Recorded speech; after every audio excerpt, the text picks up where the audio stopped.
अपार सुंदरता की एक राजकुमारी अनन्या अपने पिता की आंखों का तारा थी। राजा, एक बुद्धिमान और न्यायप्रिय शासक, अपनी प्यारी बेटी के लिए एक योग्य वर की कामना करता था। हालांकि अनन्या अपने पिता के प्यार के लिए आभारी थी, लेकिन वह साझा करने के लिए सिर्फ एक ताज से ज्यादा कुछ चाहती थी। वह एक ऐसे प्यार का सपना देखती थी जो आपसी सम्मान, विश्वास और समझ पर टिका हो। जब वह विवाह योग्य हुई तो दूर दूर के राज्यों से राजकुमार उसका हाथ जीतने के लिए आए। शूरवीर, राजकुमार और यहाँ तक कि एक सुल्तान भी भव्य महल में पहुंचे। उनके दिल महत्वाकांक्षा से भरे हुए थे और उनकी निगाहें राजकुमारी की सुंदरता पर टिकी हुई थीं। लेकिन अनन्या को एक अजीब सी खालीपन महसूस हुआ। उसके जीवन साथी में जो गुण होने चाहिए थे वे किसी में नहीं थे। अपनी बेटी के लिए एक उपयुक्त जोड़ी खोजने के लिए बेताब राजा ने एक बुद्धिमान बूढ़े साधु से सलाह मांगी। साधु, जो आध्यात्मिक क्षेत्र से अपने जुड़ाव के लिए जाने जाते थे, ने एक अनोखा उपाय सुझाया। अनन्या के प्रेमियों के असली स्वभाव का परीक्षण करने के लिए डिजाइन की गई परीक्षाओं की एक श्रृंखला।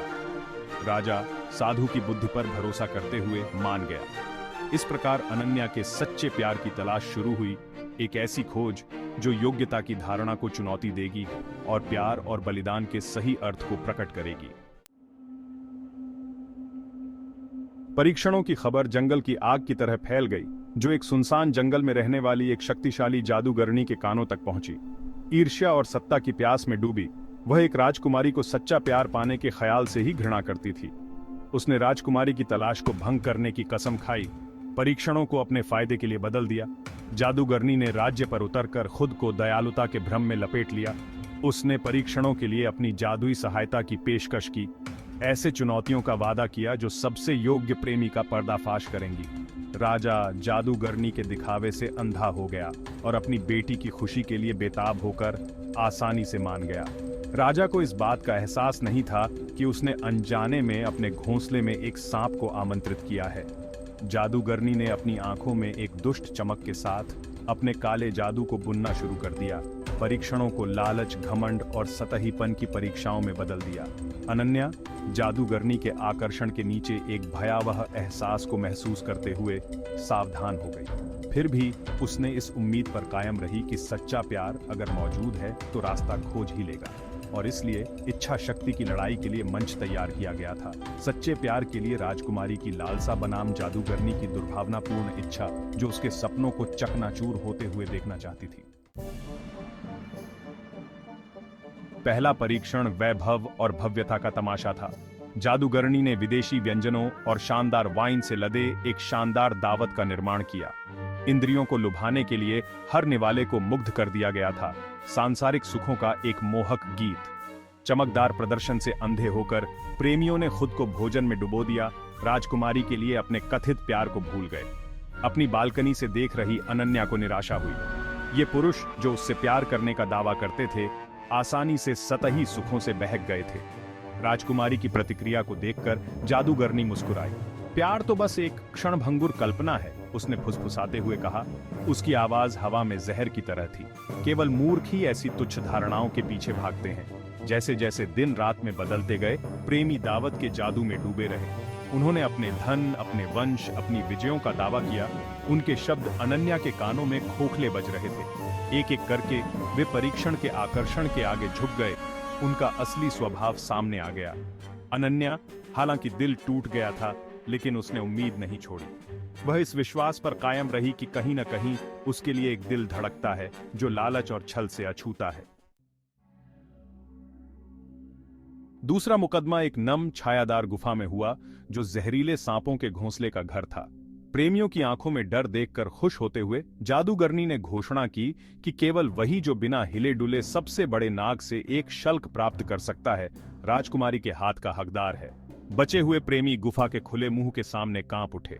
डर और अनदेखे शिकारियों के फुफकार से हवा भारी हो गई। एक एक करके वे लड़खड़ा गए। सांपों के चमकते शल्कों और जहरीले नुकीले दांतों को देखकर उनकी हिम्मत टूट गई। कुछ ने सुरक्षित मार्ग के बदले में सोना और जवाहरात की पेशकश करके जादूगरनी को रिश्वत देने की कोशिश की। अन्य हताशा से प्रेरित होकर भागने का प्रयास करते थे, केवल जादूगरनी की ठंडी हंसी से मिलने के लिए। कायरों, वह चिल्लाई। उसकी आवाज गुफा में गूंज रही थी। सच्चा प्यार कोई डर नहीं जानता। दूर से देख रही अनन्या के मन में निराशा की लहर दौड़ गई। क्या कोई ऐसा नहीं था जिसमें उसके लिए अपने डर का सामना करने की हिम्मत हो? अनन्या की घटती उम्मीद को भांपते हुए जादूगरनी क्रूरता से मुस्कुराई। ऐसा लगता है कि सच्चे प्यार की आपकी तलाश बेकार रही है राजकुमारी, उसने उपहास किया।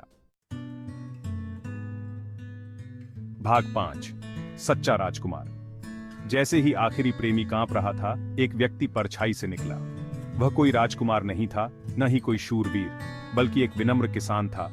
उसके कपड़े साधारण थे, उसका आचरण सरल था। अपने हाथ में उसने एक सफेद गुलाब पकड़ा हुआ था, जिसकी पंखुड़ियां सुबह की ओस से चमक रही थीं। मेरी महिला, उसने कहा। उसकी आवाज शांत और स्थिर थी।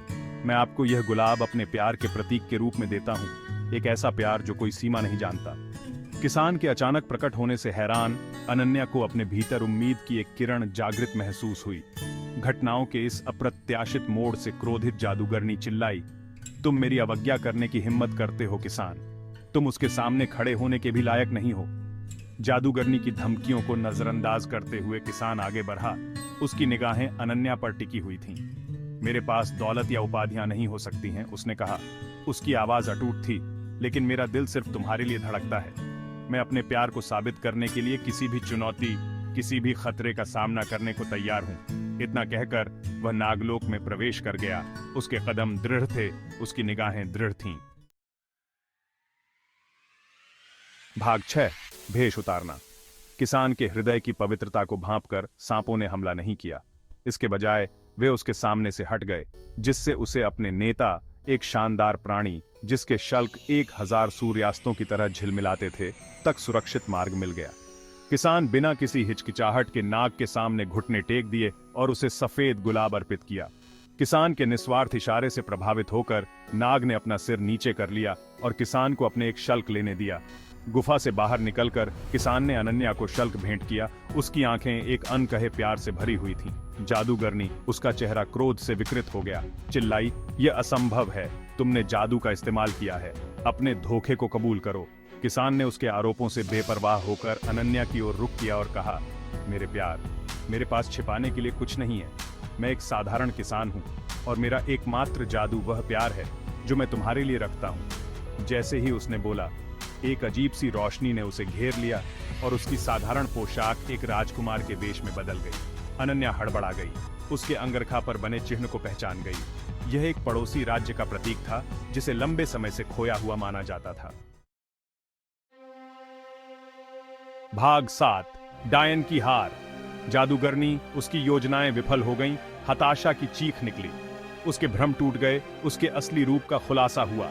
नफरत से भरी आंखों वाली एक बुढ़िया औरत। हो सकता है कि तुम इस बार जीत गए हो राजकुमारी, वह फुसफुसाई, लेकिन सच्चा प्यार कभी नहीं टिकता। मैं तुम दोनों को दुख और निराशा के जीवन का श्राप देती हूं। जैसे ही उसने बोला, उसके अंदर से ऊर्जा का एक स्रोत फूट पड़ा। लेकिन इससे पहले कि वह अनन्या और राजकुमार तक पहुंच पाती, नागों का नेता गुफा से उठ गया। उन्हें अपने विशाल शरीर से बचा लिया। नाग ने जादूगरनी के जादू को सोख लिया। उसके शल्क एक अलौकिक प्रकाश से चमक रहे थे। प्रकाश तेज होता गया। जादूगरनी को एक अंधाधुंध फ्लैश में अपने आगोश में ले लिया। जब वह शांत हुआ तो जादूगरनी चली गई थी। उसका आतंक का राज आखिरकार खत्म हो गया। नाग, कमजोर लेकिन विजयी, अनन्या और राजकुमार की ओर मुड़ा। उसकी छाती में एक धीमी गर्जना गूंज उठी। फिर अपनी पूंछ के एक झटके के साथ वह वापस गुफा में चला गया। भाग 8, उपाधियों से परे एक प्यार। अनन्या राहत और कृतज्ञता से अभिभूत होकर राजकुमार की ओर मुड़ी। वह उसके सामने खड़ा था, अब एक विनम्र किसान नहीं, बल्कि वह राजकुमार जो वह वास्तव में था। उसने अपनी योग्यता साबित करने के लिए, उसे यह दिखाने के लिए कि उसका प्यार सच्चा था, उपाधियों या दिखावे से मुक्त अपनी पहचान छुपाई थी। अनन्या, उसने उसका हाथ पकड़ते हुए कहा, मैं तुम्हारे राज्य में तुम्हारा हाथ मांगने आया था, लेकिन मुझे कुछ ज्यादा ही कीमती मिला, तुम्हारा दिल। तुमने मुझे सिखाया कि सच्चा प्यार सबसे बढ़कर चरित्र को महत्व देता है।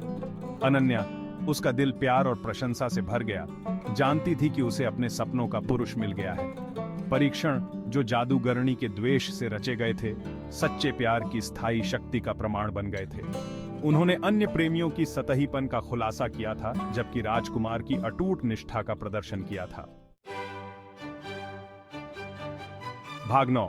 शादी और उसके बाद। राजकुमार के साहस और अनन्या के अटूट विश्वास की खबर पूरे देश में फैल गई। राज्य आनंदित हुआ, लालच और छल पर प्यार की विजय का जश्न मनाया। राजा अंततः योग्यता का सही अर्थ समझ गया और उसने युगल को अपना आशीर्वाद दिया। उनकी शादी खुशी और जश्न का एक नजारा थी। दूर दूर के देशों से राजकुमार और राजकुमारियां एक दूसरे के लिए नियत दो दिलों के मिलन को देखने के लिए एकत्रित हुए। अनन्या चांदनी के बने एक गाउन में दीप्तिमान और राजकुमार उनकी आंखें प्यार से भरी हुई थीं, ने एक दूसरे के प्रति अपने प्यार और निष्ठा की कसम खाई। उनका बंधन अटूट था। साल बीतते गए और उनका प्यार समय के साथ और गहरा होता गया। उन्होंने अपने राज्य पर बुद्धिमानी और करुणा से शासन किया, हमेशा प्यार के लिए अपनी कठिन तलाश के दौरान सीखे गए सबक को याद रखा। परीक्षणों की याद विनम्रता, दृढ़ता और सच्चे प्यार की असीम शक्ति के महत्व की लगातार याद दिलाती रही। भाग 10। कहानी का नैतिक। अनन्या और राजकुमार की कहानी सिर्फ एक रोमांटिक कहानी नहीं है। यह प्यार और बलिदान की सच्ची प्रकृति के बारे में एक कालातीत रूपक है। यह हमें सिखाती है कि सच्चे प्यार को खरीदा, मजबूर या हेरफेर नहीं किया जा सकता है। यह ईमानदारी, सहानुभूति और सतहीपन से परे देखने की इच्छा पर फलता फूलता है। ईर्ष्या और सत्ता की लालसा से प्रेरित जादूगरनी उन जहरीली ताकतों का प्रतिनिधित्व करती है जो अक्सर वास्तविक जुड़ाव को पटरी से उतारने की धमकी देती है। उसकी हार बुराई पर अच्छाई की विजय का प्रतीक है। हमें याद दिलाती है कि प्यार अपने सबसे शुद्ध रूप में सबसे अंधेरे से अंधेरे बलों को भी जीतने की ताकत रखता है। सांप, जिन्हें शुरू में बाधाओं के रूप में देखा जाता था, अंततः रक्षक बन जाते हैं। उनके कार्य इस विचार को रेखांकित करते हैं कि दिखावे से आंकना भ्रामक हो सकता है। राजकुमार की मदद करने की उनकी इच्छा सभी प्राणियों की अंतर संबंधितता और करुणा के महत्व को उजागर करती है। भाग 11। प्यार की स्थायी शक्ति। अनन्या और राजकुमार की कहानी सभी उम्र के पाठकों के साथ गूंजती रहती है, क्योंकि यह प्रामाणिकता और जुड़ाव के लिए सार्वभौमिक लालसा की बात करती है। यह हमें याद दिलाती है कि सच्चे प्यार के लिए लड़ना उचित है, तब भी जब अजेय प्रतीत होने वाली बाधाओं का सामना करना पड़े। एक ऐसी दुनिया में जो अक्सर सतहीपन और स्वार्थ से प्रेरित होती है, कहानी उम्मीद की किरण के रूप में काम करती है। हमें याद दिलाती है कि प्यार अपने सबसे शुद्ध रूप में ठीक करने, बदलने और प्रेरणा देने की ताकत रखता है। यह हमें सिखाती है कि सच्चा प्यार अच्छे व्यवहार का इनाम नहीं है, बल्कि आत्मखोज, समझौता और अटूट प्रतिबद्धता की यात्रा है। जब तक ऐसे दिल हैं जो कमजोरी को गले लगाने, दिखावे से परे देखने और उस चीज के लिए लड़ने को तैयार हैं जो वास्तव में मायने रखती है, अनन्या और राजकुमार की विरासत प्रेरणा देती रहेगी। हमें याद दिलाती रहेगी कि सबसे बड़े रोमांच अक्सर वे होते हैं जो हमें प्यार की ओर ले जाते हैं।